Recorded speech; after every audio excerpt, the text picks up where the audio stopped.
अयोध्या में प्रभु श्री राम के मंदिर में भक्तों की आस्था पर डाका डालने वाले चोरों के पाप अब परत दर परत खुलकर के सामने आ रहे हैं। पुलिस रिमांड पर चल रहे आरोपियों ने अब ऐसे ऐसे कबूलनामे किए हैं जिससे एक दूसरे पर ही भरोसा टूट सा गया है।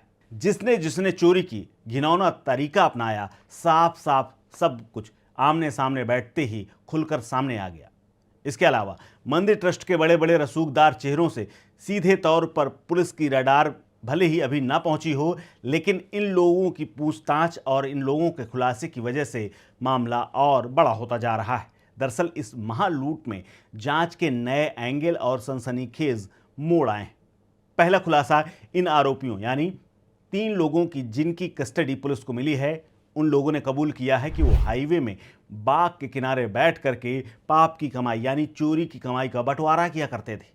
पुलिस की कस्टडी रिमांड में आए आरोपी अनुकल्प मिश्रा, लवकुश मिश्रा और करुणेश पांडे ने बुधवार को यह स्वीकार कर लिया और चौंकाने वाला खुलासा भी किया कि राम मंदिर के काउंटिंग रूम से जो भी पैसा वो चुरा करके लाते थे, आपस में बाद में बांट लेते थे। उसे लेकर के ये लोग सीधे भाग निकलते थे। चोरी के इस माल का बंटवारा किसी गुप्त कमरे में नहीं बल्कि लखनऊ गोरखपुर नेशनल हाईवे पर भीखापुर के पास एक सुनसान बाग में बैठ करके आपस में बांटते थे। पुलिस की टीम इन चोरों को लेकर के भीखापुर के उस बाग तक गई और घटनाक्रम को पूरी तरह से सत्यापित करते हुए क्राइम सीन का रिक्रिएशन भी किया। लेकिन इसी दौर में एक वक्त तो ऐसा भी आया जब तीनों के आपस में बयान टकराने लगे। हुआ यूं कि तीनों ने अपनी अलग अलग कहानी पहले जो बता रखी थी, जब आमने सामने आए तो एक दूसरे की बात को काटने लगे और इसी को लेकर के एक नौबत तो यह तक आ गई कि आवाज़ तीनों की तेज हो गई और लड़ाई तक आमादा होने लगी, यानी लड़ाई तक बात पहुंचती गई। लेकिन बाद में पुलिस ने तीनों को अलग अलग करके फिर से नए सिरे से पूछताछ करनी शुरू कर दी है। इसी बीच में 900 ग्राम सोना गलाने वाला सराफा कारोबारी भी पुलिस की गिरफ्त में आ चुका है। दरअसल चोरी सिर्फ कैश की नहीं होती थी, ये पहले दिन से हम आपको बता रहे हैं, बल्कि भगवान के लिए चढ़ाए गए तमाम सोने चांदी के आभूषण तक ये लोग चुरा लेते थे। पुलिस की क्राइम ब्रांच ने इस मामले में इनायत नगर बाजार के एक नामी सराफा कारोबारी विजय कुमार कौशल उर्फ घनश्याम को सिविल ड्रेस में जाकर के दबोचा और उससे पूछताछ की।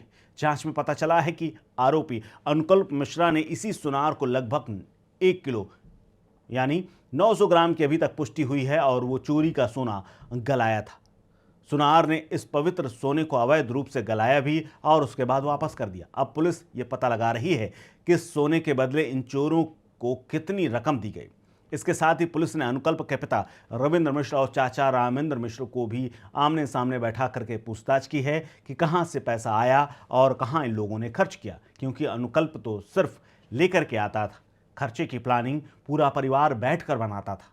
इसके अलावा ट्रस्टियों को सब पता था, लेकिन फिर भी खुली छूट दी गई। चोरों ने यह बड़ा दावा किया है। दरअसल पूछताछ में आरोपियों ने जो सबसे विस्फोटक दावा किया है उसमें मंदिर प्रबंधन के कुछ लोगों का नाम और उनकी साख पर सवाल खड़े हो गए हैं। इन चोरों ने पुलिस के सामने कबूल किया है कि पहले से मंदिर ट्रस्ट के कुछ लोगों को इसके बारे में जानकारी थी। बड़े चेहरों को इस चोरी की जानकारी पहले से थी, लेकिन एक्शन नहीं हुआ। ऐसे में सवाल है कि क्या जानबूझकर ढील दी गई? सब कुछ जानने के बावजूद ना तो काउंटिंग रूम में तलाशी की कोई व्यवस्था की गई और ना ही पहले की चली आ रही व्यवस्था को दुरुस्त किया गया और ना ही उन्हें चोरी करने से रोकने का कोई उपाय अपनाया गया।